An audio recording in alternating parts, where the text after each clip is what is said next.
오늘 본문에 엘리사 선지자의 제자 한 사람이 나와요. 오늘은 선지자의 제자에 대해 생각해 보겠습니다. 첫째, 평범한 한 사람입니다. 엘리야가 쇠약해지기 전 마지막으로 완수하려는 일은 무엇인가요? 바로 하나님이 엘리야 선지자에게 맡기신 세 가지 임무 중 마지막으로 남은 하나죠. 예후라는 장군에게 기름을 부어서 왕으로 세워야 하는데요, 예후는 요람의 아들이나 형제가 아니에요. 그냥 장수예요. 이거 요람 왕이 알면은 이거 완전히 살려둘 수 없는 일이죠.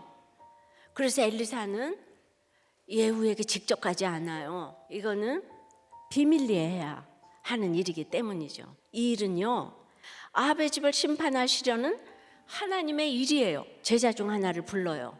늘 그 자리에서 자신이 있어야 할 자리에 묵묵히 있는 사람이에요. 그리고는 그에게 자기가 완수해야 할 마지막 사명을 맡깁니다. 엘리사는 무명의 제자 한 명을 예후에게 보내며 그를 데리고 골방으로 들어가서 머리에 기름을 부으라고 해요. 그리고는 너를 이스라엘 왕으로 삼는다는 여호와의 말씀을 전하라고 합니다. 그리고 그 다음이 참 중요한데 문 열고 도망가래요.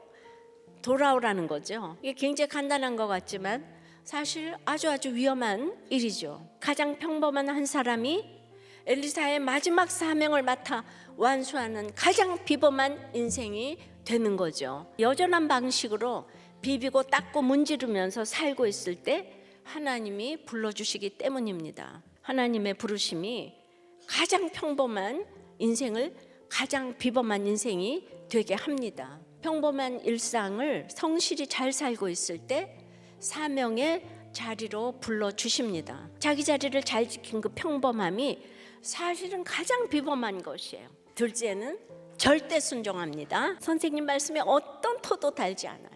그냥 순종합니다. 가라고 하니까 그냥 가는 거예요.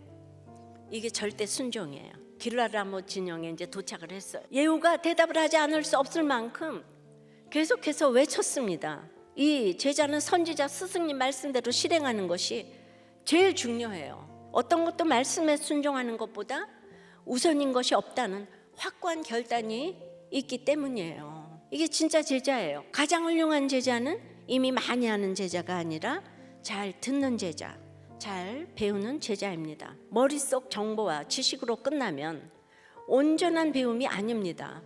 머릿속에 있는 것을 실천해야 해요. 따라서 진짜 배움은 절대 순종이에요. 그래서 예후가 다가갔어요.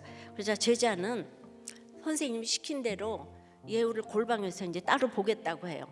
집으로 들어갑니다. 선생님이 준 기름병을 예후 머리에 그냥 기울여서 기름을 붓습니다. 이게 상식적으로 이해가 되지 않는 행동이죠. 그러나 이 제자는 선생님 말씀에 절대 순종을 하는 거예요. 왜냐하면 적어도 선생님이 자기보다 옳다는 생각이 있기 때문에. 이것이 절대 순종하는 믿음입니다. 셋째는 들은 말씀이 있는 사람이어야 되는 거죠. 예후를 왕으로 기름 부으시는 목적이 아합의 집 죄악 심판에 있음을 가르쳐 줍니다. 엘리사가 보낸 제자는 자기 생각으로 아무렇게나 더해서 말하는 게 아니고요, 선생님께 들은 말씀을 기억해서 예후에게 딱 맞게 전한 거예요. 돌아올 기회를 하나님이 주실 만큼 주셨고 기다릴 만큼 기다리셨습니다. 이제 아합의 집을 멸절하시겠다는 하나님의 뜻을 예후에게 확실히 알려줘요. 임무를 완수한 겁니다. 선생님이 말씀하신 대로